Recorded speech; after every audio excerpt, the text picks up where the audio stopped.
Bonjour à toutes et à tous, fidèles lectrices et lecteurs de Corbeau News Centrafrique, Gisèle Moloma est ravie de vous retrouver aujourd'hui pour un nouveau décryptage des réalités de notre pays. Je suis accompagnée de mon collègue Lucie. Bonjour Lucie. Bonjour Gisèle Moloma et bonjour à notre public. Alors Lucie, quelles sont les nouvelles aujourd'hui? Qu'est-ce qui retient notre attention et nous fait encore une fois nous interroger sur la gestion de notre pays? Gisèle Moloma, nous allons parler d'un fléau qui endeuille nos familles chaque jour, les accidents de la route en République centrafricaine. Un sujet d'autant plus consternant que la direction de la sécurité routière elle-même a jeté l'éponge publiquement. Effectivement, Lucie, les routes centrafricaines sont devenues de véritables bourreaux et ce jour après jour. Les accidents s'accumulent depuis des années à une cadence qui nous laisse tous sidérés. Des véhicules, des camions lourds. Ces fameux DK, les taxis-motos et d'autres engins circulent dans un désordre total. Excès de vitesse, surcharge, absence de documents, véhicules en piteux état. Les hôpitaux voient défiler des blessés en permanence. Les familles enterrent leurs proches sans relâche et malgré ce carnage, rien ne change vraiment sur le terrain. C'est le chaos absolu. C'est un véritable désastre, Gisèle Moloma, et dans ce contexte des plus sombres, la direction de la circulation et de la sécurité routière du ministère des Transports a eu l'idée lumineuse de se présenter sur Guira FM pour nous éclairer sur son fonctionnement. Le résultat ? Un entretien où le directeur Serge Donguez lui-même a reconnu l'impuissance totale de son service.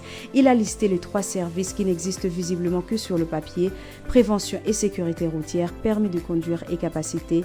Contrôle technique, il a parlé de sensibilisation, d'éducation des conducteurs et des piétons, de vérification des véhicules avant immatriculation, de lutte contre les transformations illégales sur les bus. Tout cela sonne merveilleusement bien. N'est-ce pas quand on est confortablement installé dans un studio de radio? C'est là que le ridicule commence à côtoyer le macabre, Lucie. Car quand le présentateur lui a demandé s'il disposait des moyens pour appliquer ce beau programme, la réponse est tombée comme un coup de massue. Une véritable douche froide, le ministère manque de véhicules, il n'a aucune mobilité pour se rendre sur le terrain, pas de budget pour collecter les données sur les accidents, pas d'internet pour coordonner avec les autres services, pas de formation pour avoir des spécialistes au lieu de simples généralistes.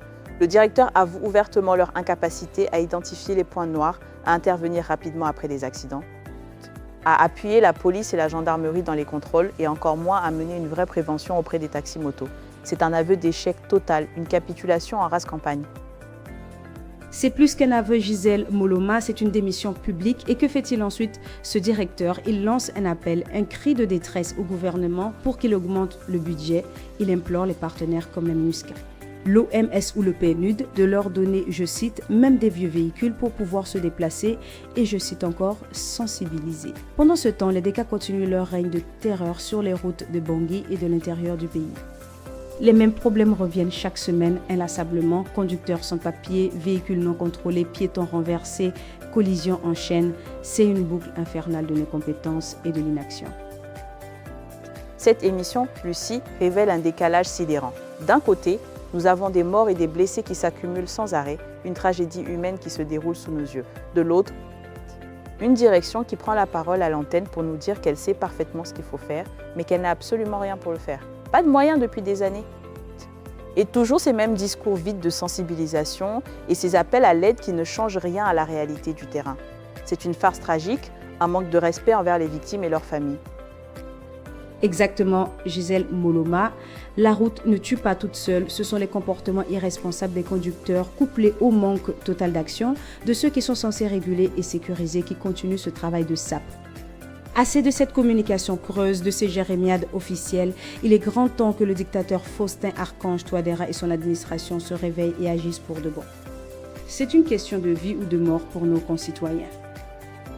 C'est une triste réalité que nous dénonçons aujourd'hui grâce à l'éclairage de Brahim Saleh. Et pour toutes celles et tous ceux qui souhaitent nous contacter, Corbeau News Centrafrique est joignable via notre numéro de téléphone ou WhatsApp, le plus 236 75 72 18 21. Merci de nous avoir suivis et à très bientôt.